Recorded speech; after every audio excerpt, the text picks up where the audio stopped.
pangtibag na kahit gaano katatag yung pag tabangan mo ng martilyo, bumato at saka tinsil, talagang matitibag. Di lalong higit, yung kalawang ng ating katawan, sinisinsil na niya dahil hindi maaaring tanggalin lang ng scrap Ha? Ano yung gagawin niya? Sinisinsil na para matibaglat yan. Upang dapat nga sa bayan. Kanya, inihaanda sa bawat tao. Ngayon kapatid, bakit kinakailangan sa ganitong pamamaraan ng pangangasiwa sa Iglesia? Ano talagang layunin ng Diyos sa pagpupukos niya, sa pagsamba niya? Kita nyo, sa mang sulok, kapatid, sa mang sulok ng daigdig. Daigdig na kung pinag-usapan natin. Yung pagpupukos niya sa atin, malayong malayo. Bakit? Sa gitna pa naman ng sanglibutan kapatid, na nag-aari ang kadiliman, tayo ay nagliliwanag ang ilawan.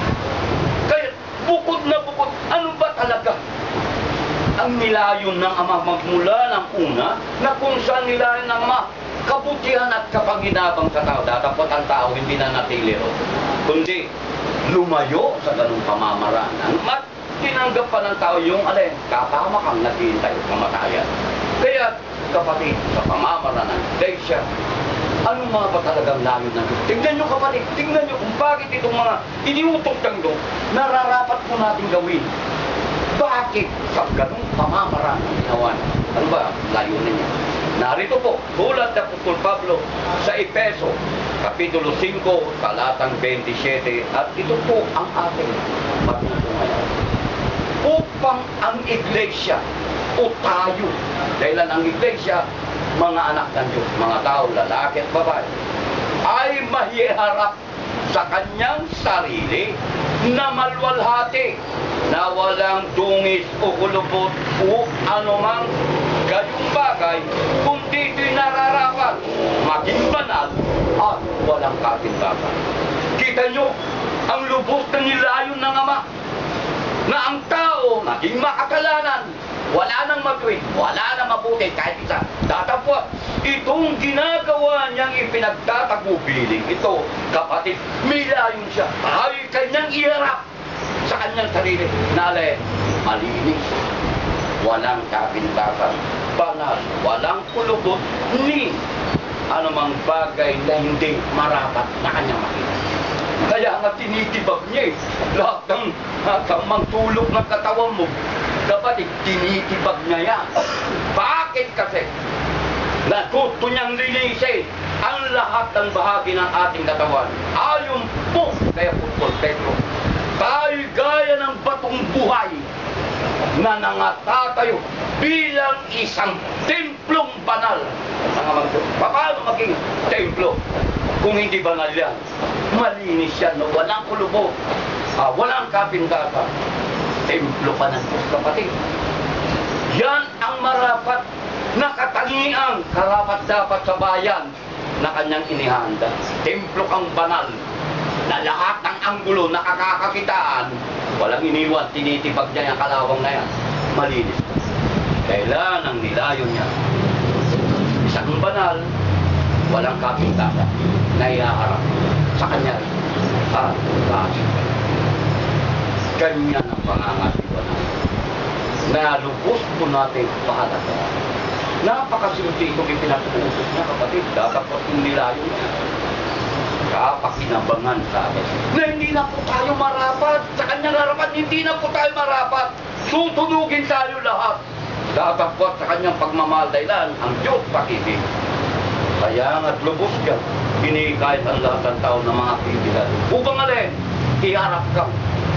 Walang pahit, tungis, banal sa kanyang harapan. Bakit? Isa kang templo. Isa kang templong banal na kanyang pinangatiwan at ginawan ang pamamaraan. Kaya dito kapatid, bilang isang templong banal, upang mahirap niyang lubos sa kanyang sarili, ano ang marapat natin gawin? Ayon po sa huling aklat, dito po sa Apocalipsis 22:14, huling talatang ating babasahin upang tunay nga na tayong lahat, isipin nyo kapatid, banal, walang kapintasan ni kulubot man kapatid, utumi na kanyang iharap. Ito ang marapat mo natin gawin upang manatilit tayong isang templong banal sa Panginoon. Mapapalad ang nangabuhuwas ng kanilang damit upang sila ay magkaroon ng karapatan sa punong kahoy ng buhay at makapasok sa bayan sa pamamagitan ng mga pintuan. Kapatid, nakanda na po yung bayan. Napakaraming pintuan na hindi nakapinig. Araw-araw yun. At wala nang pananampitan, wala nang kamatayan. Tatapwat, kapatid, kailang templong banal, walang kulubot dito, kailang walang kapintasan, nililinitan tayo. Kaya marapat din upang manatili ang kapalarang yan, hugasan mo. Ang damit po natin hindi dito, kundi yung salita ng Diyos, kapatid, yung salita na siya mong nalalaman tuwing pagsapat ng araw ng linggo na ito, na gusto niyang ipag-utos na gawin mo. Tatapot kung ito ginagawa mo, kapatid, pagpapakita lang na inuugasan mo ang iyong damit. Tunay nga na mapalad ka.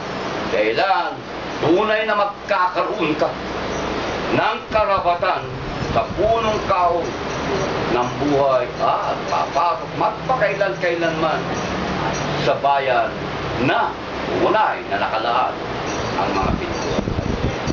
Kaya nga't kapatid, tignan po mo ang sanglibutan sa lahat ng pananampalataya.